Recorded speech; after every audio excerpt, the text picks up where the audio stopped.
Dieu qui nous donne encore une opportunité, bien-aimée, de pouvoir être autour de sa parole pour être instruit, pour apprendre et pour être prêt à sa rencontre. Je vais vous prier d'incliner la tête là où vous êtes pour qu'on puisse tous ensemble, d'un commun accord, recommander ce moment entre les mains du Seigneur. Oui, tendre Père, nous te disons merci encore une fois. Tu veux nous enseigner ta parole, tu veux nous révéler, Père éternel, ta pensée. Nous prions que tu nous accompagnes, que l'Esprit, Père éternel, ô Dieu, nous rende capables d'intercepter, de comprendre, Père éternel, ô Dieu, ta pensée, et que ta parole, ô Dieu, puisse nous libérer, nous instruire et nous faire du bien. Au nom puissant de Jésus-Christ, nous te le demandons. Amen. Voilà, bien-aimés, j'espère que vous allez bien dans vos maisons et que la paix du Seigneur continue à être votre partage. Ça fait un temps, bien-aimés, que nous avons commencé un enseignement, vous vous rappelez, pour ceux qui nous suivent régulièrement, nous avons commencé un enseignement sur ce que nous avons appelé les retours de Jésus-Christ dans le cadre de ce qu'on appelle l'eschatologie. L'eschatologie, comme nous avons dit, juste pour dire, au fait, eschatos, qui est un adjectif grec pour dire, voilà, ce qui est, voilà, les événements, ce qui signifie les derniers, ce qui signifie la fin, eschatos, et puis logos, qui veut dire parole ou étude ou analyse. Donc, eschatologie, juste pour dire étude des temps de la fin. Donc, nous avons commencé à étudier un peu les événements qui vont caractériser ces temps de la fin qu'on appelle eschatologie. Et nous avons bien dit que c'est une matière très complexe et très profonde, mais nous permettons de partager le peu que le Seigneur nous a mis à cœur pour que nous puissions en avoir une pensée. Donc, nous ne rentrerons vraiment pas dans les détails eschatologiques proprement dit et tout ça, mais nous allons voir des grandes lignes qui vont déjà nous permettre d'avoir une idée sur cela. Et nous avons vu aussi que le grand événement au fait qui est au centre des temps de la fin, c'est le retour de Christ. Le retour de Christ. Donc nous sommes en train de parler du retour de Christ au fait. Et nous avons vu dans un premier temps, c'est quoi, pourquoi Jésus-Christ devra rentrer, qu'est-ce qu'il reviendra faire sur la terre. Nous n'aurons vraiment pas le temps de rentrer encore dans les détails pour expliquer toutes ces choses. Donc, je recommande tous ceux-là qui nous prennent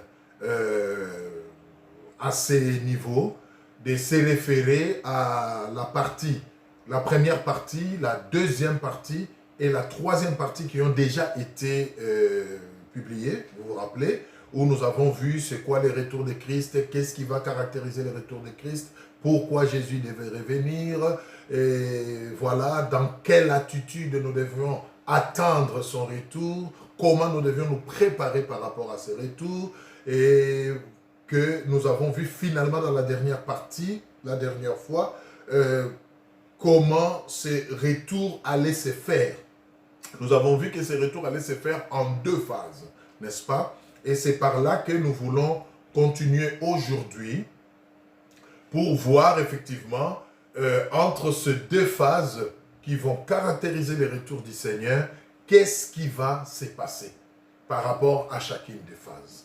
Donc voilà, je me permets encore de rappeler à ceux qui nous prennent à ce niveau, ne vous en faites pas, il y a 3 premières parties qui sont déjà passées. Vous pouvez vous référer à cela pour émettre sur la même longueur d'onde que nous. Donc aujourd'hui, nous voulons revenir tout simplement par rapport à ce qu'on avait dit la dernière fois et puis continuer, voir un peu qu'est-ce qui va se passer entre les deux phases qui caractérisent le retour de notre Seigneur Jésus-Christ.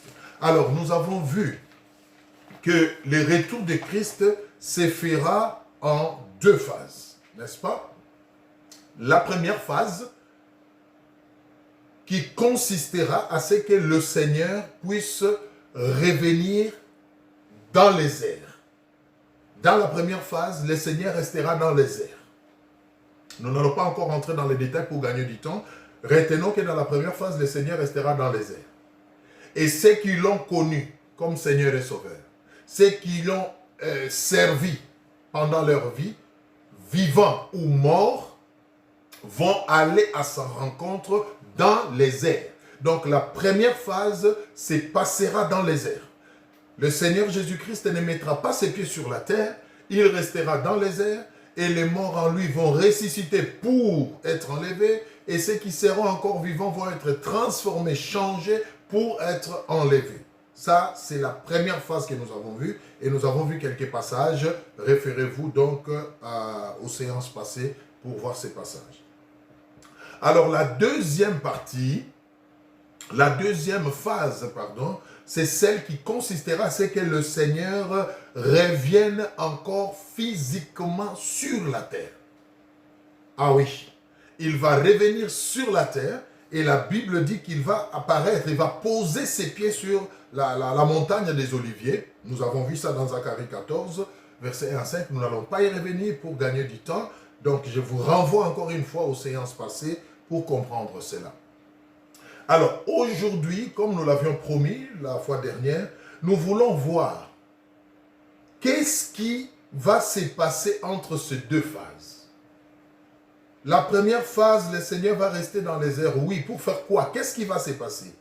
Et pendant qu'il va rester dans les airs, ceux qui l'auront connu, morts ou vivants, vont être enlevés pour aller à sa rencontre. Qu'est-ce qui va se passer là-bas dans les airs entre le Seigneur et ses élus? Et qu'est-ce qui va se passer sur la terre pour ceux qui vont rester? Vous voyez? C'est un peu ce que nous voulons voir aujourd'hui.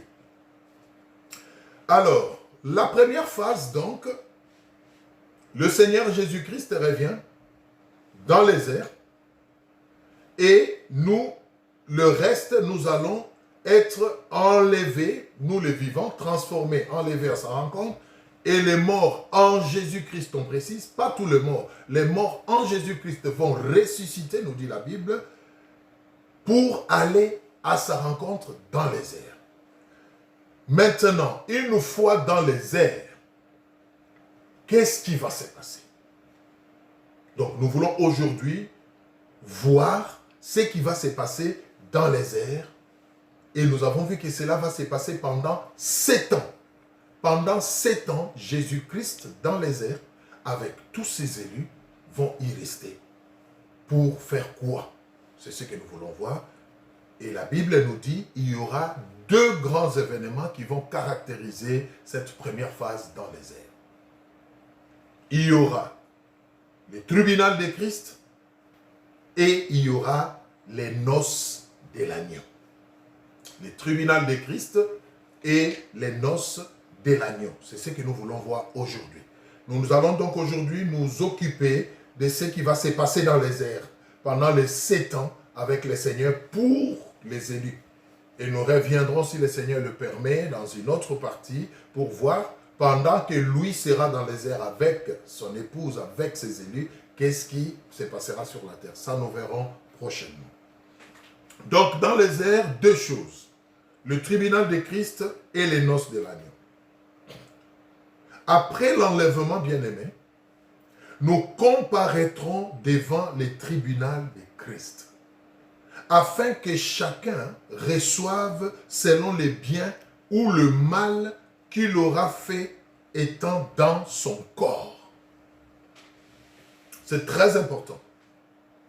Alors, il est déjà important qu'on souligne à ce niveau que le tribunal de Christ, parce que quand on entend tribunal, les gens voient, voilà, la justice, une sentence, non. Ici, le tribunal de Christ ne sera pas un jugement. Le tribunal de Christ ne sera pas un jugement en rapport avec le péché, non. Pourquoi? Tout simplement parce que le péché du croyant, le péché de ceux qui ont cru en Jésus-Christ ont été déjà jugés à la croix quand Jésus-Christ est mort à leur place. Vous voyez? C'est très important qu'on puisse comprendre ça. Donc, nous serons enlevés, nous serons dans les airs avec le Seigneur pour 2 choses. Le tribunal de Christ et les noces de l'agneau, c'est-à-dire la fête de l'agneau, de l'époux. Et le tribunal de Christ ici ne consistera pas à traiter ou à nous juger ou à parler de nos péchés. Non, parce que nous sommes sauvés par la grâce. Le Seigneur, déjà, par la foi en croyant en lui, a pris notre place. La Bible dit, souvenez-vous d'Ésaïe 53, qu'il a pris notre place à la croix. Il s'est fait pécheur pour nous. Donc, il nous a justifiés.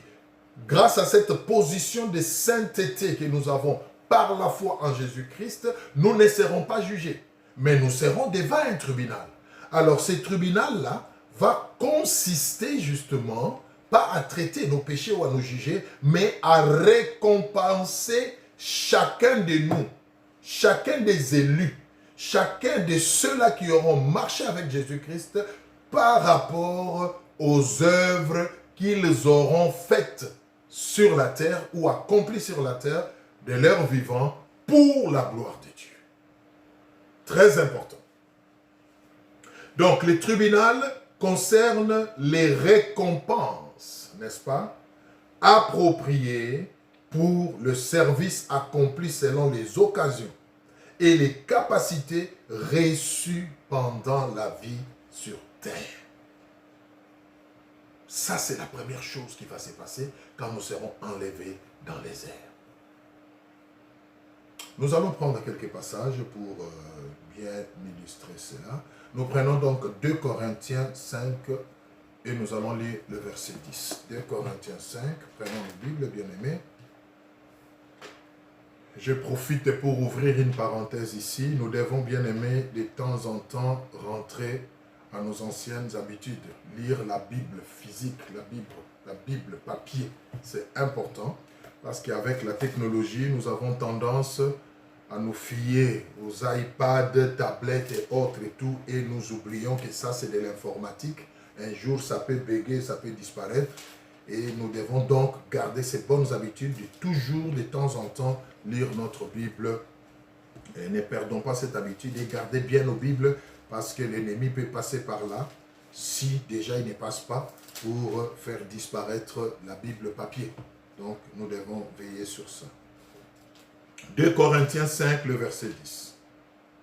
2 Corinthiens 5, le verset 10. Qu'est-ce que la parole de Dieu nous dit? Nous allons lire ensemble. Car il nous faut tous comparaître devant le tribunal de Christ, afin que chacun reçoive selon le bien ou le mal qu'il aura fait, étant dans son corps. Vous voyez? Très important. Nous devons comparaître devant le tribunal de Christ, pas pour être jugés, pas pour être sauvés. Nous sommes déjà sauvés, nous sommes tous déjà ses élus. La preuve en est que nous sommes tous enlevés et nous sommes avec lui. Mais chacun va recevoir maintenant une récompense selon ce qu'il a fait pour le Seigneur. Et ici, j'aimerais vraiment attirer l'attention des enfants de Dieu. Bien-aimés, ne soyez pas des chrétiens passifs. Vous avez été sauvés pour que par vous, d'autres personnes aussi soient sauvées. Donc, soyez un véritable témoin de Christ. Soyez un canal par lequel d'autres non-croyants arrivent au Seigneur par vous. C'est très important, bien-aimés. Et sachez qu'à chaque fois que vous gagnez une âme, à chaque fois que quelqu'un s'est converti grâce à vous, à chaque fois que quelqu'un vient au Seigneur en vous observant, en passant par vous, sachez que vous êtes en train de marquer des points au ciel et cela fera que lors du tribunal de Christ, vous puissiez avoir une grande récompense. C'est très important, bien-aimés. Nous serons tous sauvés, c'est vrai, par la foi, mais sachez que ce n'est pas tout le monde qui aura une récompense. Il y aura des gens qui seront au ciel, oui, mais qui n'auront pas de récompense, qui n'auront pas de couronne, comme la Bible le dit. Au ciel, nous aurons des catégories. Ça peut vous choquer, ça peut vous paraître bizarre, mais c'est la parole de Dieu qui le dit. On dit chacun recevra selon ce qu'il a fait en bien ou en mal. Oui, c'est très important. Nos péchés sont pardonnés, le Seigneur nous les pardonne, mais ceux qui persévèrent dans le bien, ceux qui sont actifs dans leur vie chrétienne, ceux qui témoignent du Christ, ceux qui gagnent les âmes pour lui, sachez que vous êtes en train d'emmagasiner des points au ciel et ça va être récompensé ces jours-là dans les airs par notre Seigneur. Donc c'est vraiment important que nous soyons actifs dans notre vie chrétienne pour amener les autres. D'ailleurs, Acte 16, 31 nous le dit, n'est-ce pas? Crois seulement et tu seras sauvé, toi et ta famille. Comment? Toi, tu es sauvé. Tu es appelé à être une lumière. Tu es appelé à être une référence pour que les autres aussi parviennent au salut. Et c'est ce qui donne à l'évangélisation toute sa place, bien-aimée. Nous devons vraiment nous efforcer pendant notre marche sur la terre à gagner les âmes, à témoigner de Christ et à faire des bonnes œuvres. Les bonnes œuvres, bien-aimés, à chaque fois que vous faites une bonne œuvre, sachez qu'au ciel, c'est noté. Et ça va concourir à votre récompense ces jours-là. Très, très important. On va prendre Romains 14, 10. Romains 14, 10. Romains 14, 10. Nous allons lire rapidement. Romains 14, 10. Qu'est-ce que la parole de Dieu dit? Mais toi, pourquoi juges-tu ton frère? Ou toi, pourquoi méprises-tu ton frère? Puisque nous comparaîtrons tous devant le tribunal de Dieu. Oui, nous comparaîtrons tous devant le tribunal de Dieu. Donc, c'est important, bien-aimés, que nous puissions savoir cela. Ça, c'est la première chose qui va se passer dans les airs. Donc là, nous sommes dans les airs. Ce qui se passe sur la terre ne nous concerne pas. On allons voir ça plus tard. Là, nous sommes avec Jésus-Christ, notre Maître, nous qui avons cru en lui, enlevés dans les airs. Même les morts en lui, nous avons lu ça, vous vous rappelez, dans 1 Thessaloniciens 4, lors des séances passées, nous avons vu que les morts en Christ seront ressuscités et ceux qui seront vivants, au son de la trompette, seront changés et nous irons tous au ciel. Et nous irons tous dans les airs pour rencontrer Jésus-Christ qui sera suspendu dans les airs. Et ensemble avec lui, nous passerons au tribunal de Christ pour être récompensés. Très, très important. Prenons encore un autre passage, toujours dans les cas des récompenses, pour comprendre c'est quoi les tribunaux de Christ. 1 Corinthiens 3, du 11e verset au 15e. 1 Corinthiens 3.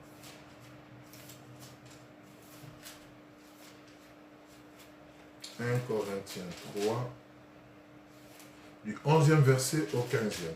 Écoutez ce que la Bible dit. 11e verset au 15e. Alors, on nous parle des œuvres ici. Car personne ne peut poser un autre fondement que celui qui a été posé, savoir Jésus-Christ. Or, si quelqu'un bâtit sur ses fondements avec de l'or, de l'argent, des pierres précieuses, du bois, du foin, du chaume, l'œuvre de chacun sera manifestée. Car le jour la fera connaître, parce qu'elle se révélera dans le feu, et le feu éprouvera ce qu'est l'œuvre de chacun. Si l'œuvre bâtie par quelqu'un sur le fondement subsiste, il recevra une récompense. Si l'œuvre de quelqu'un est consumée, alléluia, il perdra sa récompense. Pour lui, il sera sauvé, mais comme au travers du feu. C'est profond, n'est-ce pas? Donc, bien aimé, c'est très important. Il y aura des récompenses quand le Seigneur Jésus-Christ va revenir dans la première phase. Et ne seront récompensés que ceux qui auront persévéré, ceux qui auront fait des œuvres qui vont subsister par rapport au temps, par rapport aux épreuves jusqu'au bout. Ceux qui vont rester dans la sanctification, ceux qui vont gagner des âmes, ceux qui vont servir le Seigneur de tout leur cœur, ceux qui vont consacrer leur vie sur la terre pour le Seigneur, auront une grande récompense. C'est ceux-là dont la Bible dit, ils bâtissent avec de l'or, ils bâtissent avec des matériaux solides. Alors que tous ceux qui vont bâtir sur du chaume, sur de la paille, sur du sable, quand les épreuves vont venir, avec le temps, ces œuvres ne vont pas tenir, n'est-ce pas? Le feu peut facilement consumer du chaume, il peut facilement consumer de la paille, mais il ne peut pas consumer de l'or. Oui. D'ailleurs, l'or, plus il passe par le feu, plus il devient intéressant et éclatant. Oui. Ce sont des images ici pour nous dire que nous devons faire des bonnes œuvres, bien-aimés, parce qu'il y aura une récompense. Mais il y en a qui vont perdre leur récompense. Ils seront sauvés. La Bible le dit, ils seront sauvés, ils iront au ciel, mais ils n'auront rien comme récompense. Alors faisons un effort, bien-aimés, pour marquer des points pendant notre vie sur la terre. Et la meilleure façon de marquer des points, c'est d'être une lumière. Amener d'autres personnes à Jésus-Christ. Faire des bonnes œuvres. C'est ça, bâtir sur le fondement qui est Christ, mais avec de l'or, avec de l'argent. Ne bâtissez pas avec du chaume ou de la paille ou du sable, parce que ça peut facilement être désorienté ou dérangé par le feu. Persévérons jusqu'au bout. Voilà donc la première chose, bien aimée. Il y aura ce tribunal-là de Christ pour que chacun reçoive sa récompense selon ce qu'il aura fait du salut que le Seigneur lui a accordé. Autre chose qui va se passer toujours dans les airs. Nous sommes toujours dans les airs. Souvenez-vous que nous allons passer 7 années dans les airs avec le Seigneur. Donc, à côté du tribunal de Christ, pour les récompenses de tout un chacun, l'Église sera présentée à Christ. Alléluia. Christ le Maître va paraître dans les airs, assis sur son trône, ses élus tout autour de lui. Un tribunal va être ouvert. Chacun va recevoir sa récompense selon ce qu'il aura fait comme œuvre, n'est-ce pas? Et la Bible dit officiellement, on va présenter au maître l'Église qui est son épouse. Et viendront ensuite, après cette présentation maintenant, viendront ensuite les noces de l'agneau. Les noces de l'agneau, c'est-à-dire la fête. Bien-aimés, nous sommes l'épouse de Christ. Christ est notre époux. Quand on parle de fête des noces ici, les noces, ce sont des fêtes à l'occasion d'un mariage, n'est-ce pas? À l'occasion d'une bénédiction nuptiale, il y a ce qu'on appelle des fêtes, une célébration. Et la parole de Dieu, comme nous allons le lire tout à l'heure, nous considère, nous identifie comme étant l'épouse du Maître, du Christ, et le Christ est notre époux. Alors, c'est après l'enlèvement, dans les airs, après que chacun ait reçu sa récompense en main, alléluia, on va maintenant officiellement nous présenter au Maître, nous présenter à l'époux, nous présenter à celui pour qui nous avons œuvré pendant notre vie sur la terre. Et ce n'est qu'après cette présentation que nous allons maintenant entrer dans la célébration, dans la fête avec l'agneau. Nous allons prendre quelques passages pour comprendre cela. Ephésiens 5, 27. Ephésiens 5, nous allons lire de 26 à 27. Ephésiens 5. Ephésiens 5. Nous allons lire de 26 à 27. Alors, Ephésiens 5, 26 à 27. J'espère que vous avez trouvé, nous allons lire. Ephésiens 5, 26 à 27. La Bible dit ceci. 26 à 27, j'ai dit, oui. Afin de la sanctifier, en la purifiant et en la lavant par l'eau de la parole, pour faire paraître devant lui cette Église glorieuse, sans tache, ni ride, ni rien de semblable, mais sainte et irréprochable. Ouais. C'est très important. Et si vous rentrez même au verset 25 pour avoir une compréhension exhaustive, vous verrez que l'introduction de ce passage dit ceci. Marie, que chacun aime sa femme comme Christ a aimé l'Église. Donc Christ a aimé l'Église, Christ est notre époux et nous, nous sommes son épouse.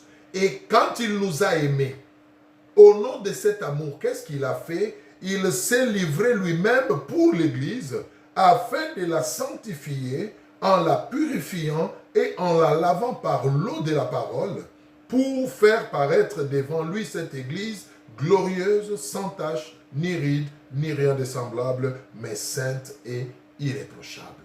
Voilà ce qui va se passer pendant les 7 ans que nous allons passer dans les airs avec notre Seigneur Jésus.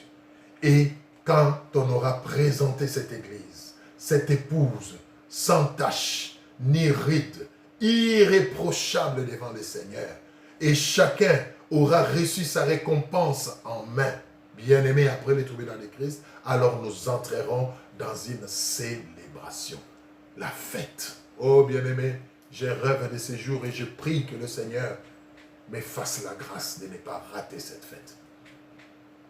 Même dans le monde, bien-aimé, vous voyez comment les gens se cassent la tête pour que les jours de leur mariage soient un jour qui va rester mémorable. Les gens mettent du paquet. Imaginez-vous maintenant passer la fête des noces, la fête, célébrer les noces avec le Seigneur Jésus-Christ. C'est lui qui a créé les cieux et la terre. La Bible dit, nous allons passer par 7 ans de fête. Je m'imagine, ça sera comment? Je ne sais pas. Mais je me dis, Seigneur, je mérite prendre part à cette fête. Donc nous allons passer tous ces temps-là avec le Seigneur et ça sera formidable. Prenons encore un autre passage pour toujours illustrer cette notion des noces de l'agneau. Nous allons prendre cette fois-là Apocalypse 21. Apocalypse 21, nous allons lire le verset 2 et le verset 9. Apocalypse 21. Apocalypse 21.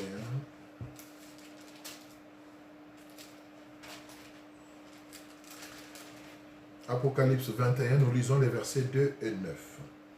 J'espère que vous avez trouvé. Et j'ai vu descendre du ciel d'auprès de Dieu la ville sainte, la nouvelle Jérusalem, préparée comme une épouse qui s'est parée pour son époux. Alléluia. L'épouse ici, c'est l'église, c'est les élus, c'est ceux qui ont cru en Jésus-Christ, n'est-ce pas? Et l'époux, c'est le Seigneur. J'ai entendu, ça c'est 2, oui, prenons 9. Donc 2, on prend 9, on prend juste ce qui nous intéresse, 9. Puis de 7 anges qui tenaient les 7 coupes remplies de 7 derniers fléaux vins, et il m'adressa la parole en disant, viens, je te montrerai l'épouse, la femme de l'agneau. Alléluia. Ici, les anges vont nous présenter officiellement au Seigneur. Voici ton épouse qui s'est parée pour toi, qui s'est préservée pour toi, qui est restée fidèle.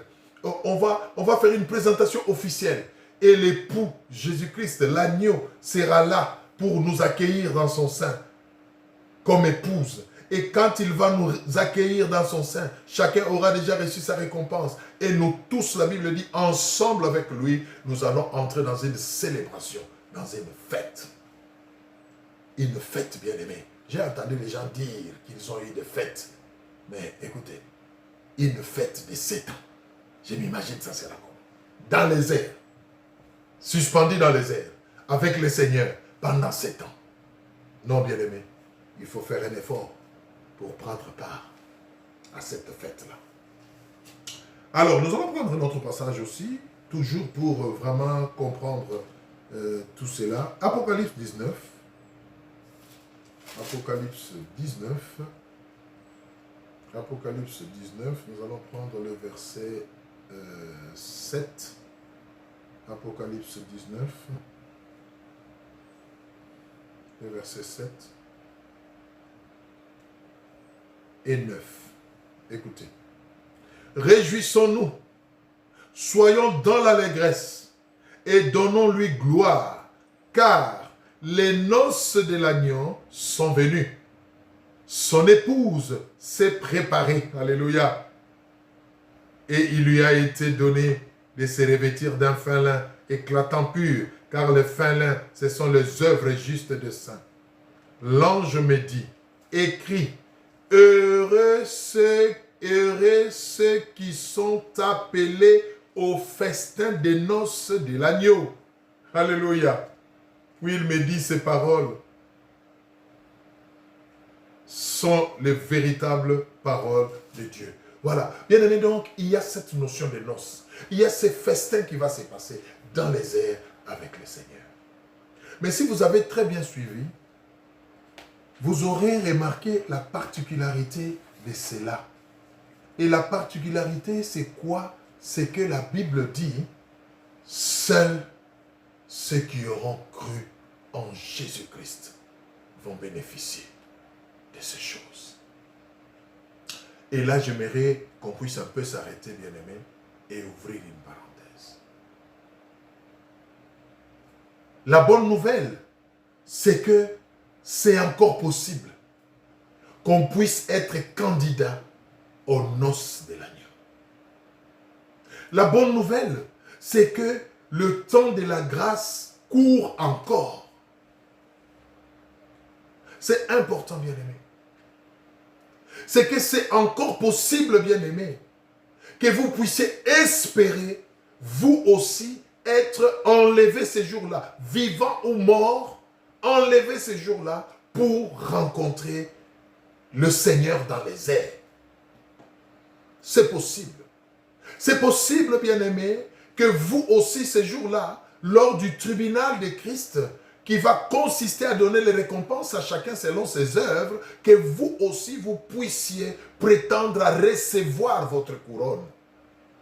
Le temps est encore là. Voilà pourquoi j'aimerais vraiment lancer un appel à vous tous qui êtes déjà enfants de Dieu, à vous tous qui êtes déjà sauvés par la foi. Sachez que vous êtes candidats aux noces de l'agneau. Parce que nous ne sommes pas sauvés par nos œuvres, mais nous sommes sauvés par la foi en Jésus-Christ, en croyant dans notre cœur et en confessant de notre bouche. Mais il y a une autre paire de manches, bien-aimés, c'est qu'il y aura un tribunal. Pas pour nous juger, non, mais pour nous récompenser. Et cette récompense sera fonction de ce que nous aurons fait comme bonne œuvre, comme travail pour le Seigneur pendant la vie sur terre. Je vous en supplie, vous qui êtes déjà enfants de Dieu, vous qui avez déjà l'assurance d'être enlevés parce que vous êtes sauvés, ne vous arrêtez pas là. Faites des bonnes œuvres. Servez le Seigneur. Servir le Seigneur ne signifie pas devenir tous pasteurs ou devenir tous évangélistes ou quoi. Non, ça c'est un problème de vocation et d'appel. Mais servir le Seigneur, c'est quoi? Mais c'est marcher dans l'obéissance, c'est marcher dans la lumière. Être un modèle, une référence. Quand le monde vous voit, qu'il voie Christ votre époux, quand les gens vous observent vivre, qu'ils aient envie de connaître le Seigneur et d'être sauvés. Et ça, ce sont des points que vous marquez au ciel. Marchez dans la sainteté, marchez dans la crainte de Dieu. Ne vous conformez pas au siècle présent, parce que vous n'êtes pas appelés à demeurer sur cette terre. Vous êtes appelés à être enlevés. Alléluia. La Bible dit au son de la trompette, tous ceux qui sont en Christ, vivants, seront changés, seront enlevés, morts. Ils vont ressusciter avec un nouveau corps et ils vont aller à sa rencontre, bien-aimés. Mais il faut s'assurer qu'on aura des œuvres. On aura une récompense. Si vous êtes jusque-là un chrétien passif, si vous êtes jusque-là un chrétien, voilà, qui n'est pas encore vraiment dedans, qui fait encore n'importe quoi, bien aimé, il est temps. Ne fainéantez pas dans votre marche avec le Seigneur. Soyez actifs. Gagnez des âmes, témoignez de Christ dans votre famille, au travail, à l'école, peu importe votre rang social. Veillez à ce que partout où vous êtes, que vous soyez une lumière qui brille, alléluia, que vous soyez une étoile qui brille, afin que le monde sache qui vous êtes et vienne vers votre Dieu. Cela fera que ce jour-là, dans les airs, vous puissiez recevoir votre récompense. Et un deuxième appel, c'est par rapport à vous qui continuez encore à endurcir votre cœur. Vous qui êtes encore incrédule. Vous qui êtes encore scientifique, cartésien. Vous qui êtes encore existentialiste.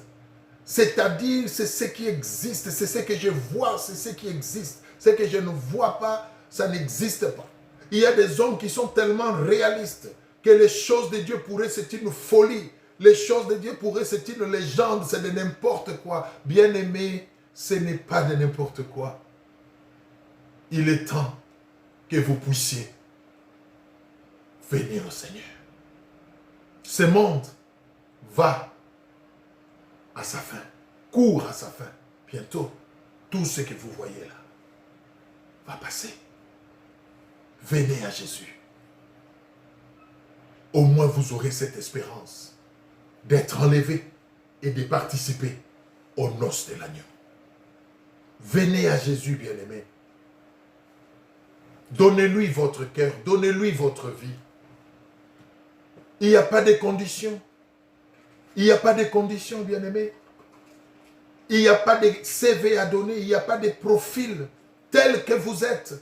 Vous vous dites peut-être que je suis tellement mauvais, j'ai tellement fait de mauvaises choses. Bien-aimé, il ne vous disqualifie pas. Il veut que vous veniez tel que vous êtes.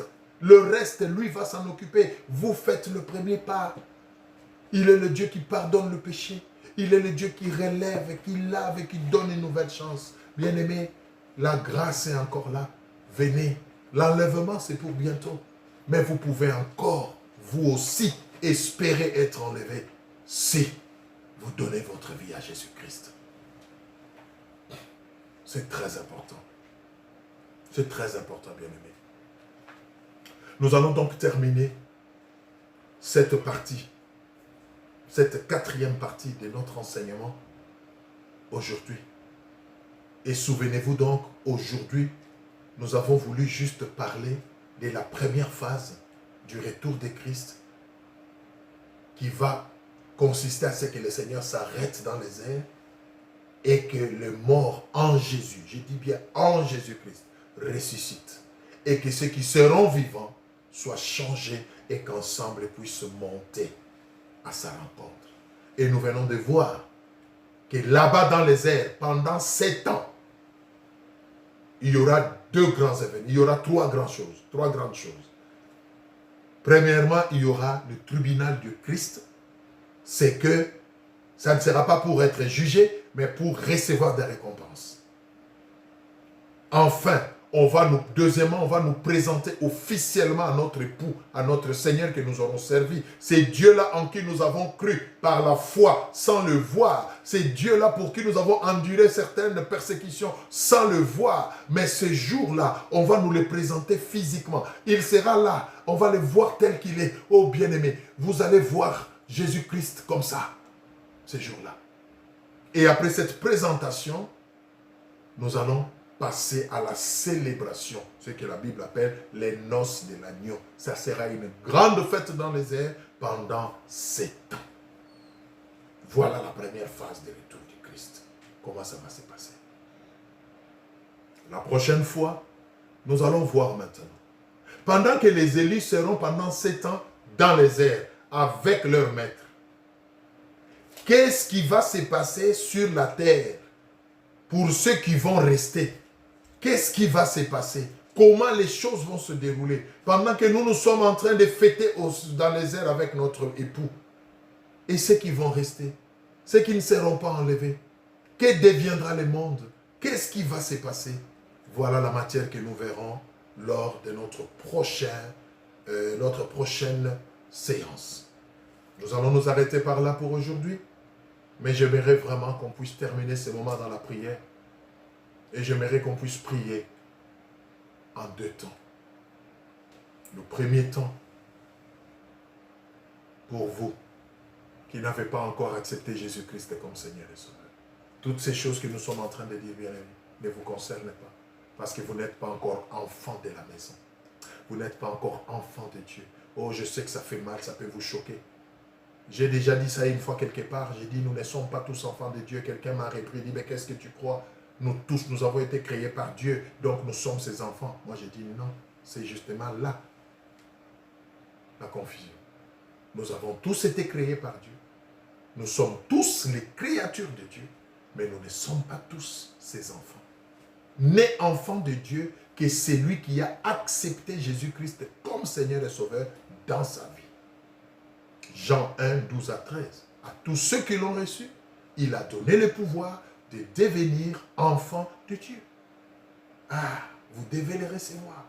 Et je vais vous donner cette occasion, vous qui me suivez, qui êtes encore dans le péché, qui êtes encore dans des choses, qui êtes encore dans l'ignorance ou dans l'incrédulité, ou carrément dans l'endurcissement. Vous avez déjà entendu parler, mais ça ne me dit rien. Non, bien aimé, aujourd'hui, si vous entendez sa voix, n'endurcissez pas votre cœur. Je vais vous prier là où vous êtes. C'est vous et Dieu, personne ne vous voit. Je vais juste vous prier de répéter cette prière après moi. Ça peut paraître simple, mais croyez-moi, quelque chose va commencer à partir de ce moment dans votre vie. Je vais prier donc avec ceux-là qui décident maintenant, après avoir entendu cette parole, de donner leur vie à Jésus. Vous allez répéter là où vous êtes après moi. Seigneur Jésus, je te dis merci parce que tu as parlé à mon cœur. J'ai compris que ce monde va passer. Mais toi et tes élus, tes enfants, vous ne passerez jamais. Je veux faire partie de ta famille. Je viens tel que je suis. Pardonne mes péchés. Agrée-moi dans ta famille. Fais de moi ton enfant. Je renonce au monde. Je renonce à moi-même, à mon orgueil humain. Je renonce à mes péchés. Et je me livre à toi tel que je suis. Change ma vie. Transforme-moi. Et fais de moi une nouvelle créature. Je t'accepte, Jésus, aujourd'hui, comme mon Seigneur et Sauveur. Je crois dans mon cœur que Dieu t'a ressuscité des morts et que tu es vivant. Et je confesse de ma bouche que tu es Seigneur, que tu es Dieu. Merci Seigneur de me sauver. Voilà bien-aimés, c'est une simple prière, mais le ciel a pris acte. Je vais maintenant vous recommander de chercher une église locale, là où vous croyez que Jésus, là où vous voyez qu'ils sont en train de parler de Jésus, de sa mort et de sa résurrection et de son retour. Alors, allez dans cette église, présentez-vous, afin qu'on puisse vous prendre en charge pour le baptême, pour les affermissements, pour la suite, afin que vous puissiez grandir. Là, vous venez de naître, vous êtes un bébé, mais vous avez besoin qu'on s'occupe de vous pour que vous puissiez grandir. Que le Seigneur lui-même vous inspire où vous allez partir, qu'il vous oriente vers une église locale qui vous prendra en charge. Nous allons terminer en priant maintenant pour nous qui sommes déjà enfants de Dieu. Nous venons de voir ici que le tribunal de Christ, ça ne sera pas pour nous juger parce que nous sommes sauvés par la foi, c'est vrai, et que nos péchés ont été expiés à la croix, c'est vrai. Mais ça sera pour donner des récompenses. Les récompenses, c'est pour ceux qui sont actifs dans le royaume. Ceux qui travaillent pour le Seigneur, ceux qui gagnent les âmes, ceux qui font de bonnes œuvres, ceux qui accomplissent des choses, qui investissent pour l'œuvre de Dieu, dans l'évangélisation, pour gagner les âmes, dans des œuvres missionnaires. Bien-aimés, si vous n'êtes pas encore actif dans votre vie chrétienne, j'aimerais que vous aussi, vous puissiez prier ensemble avec moi maintenant. Oh Seigneur, aidez-nous. Aidez-nous Seigneur, à ne pas être oisifs, mais à être des chrétiens actifs. Apprends-nous à témoigner de toi et à être tes témoins, afin que par nous le monde sache que tu vis et vienne à toi. Rends-nous capables de faire des bonnes œuvres. Rends-nous capables d'aimer, de pardonner, comme toi tu as vécu sur cette terre, afin que ce jour-là, nous puissions être sûrs d'être récompensés. Merci de nous avoir sauvés. Merci de nous avoir garanti l'enlèvement et le ciel.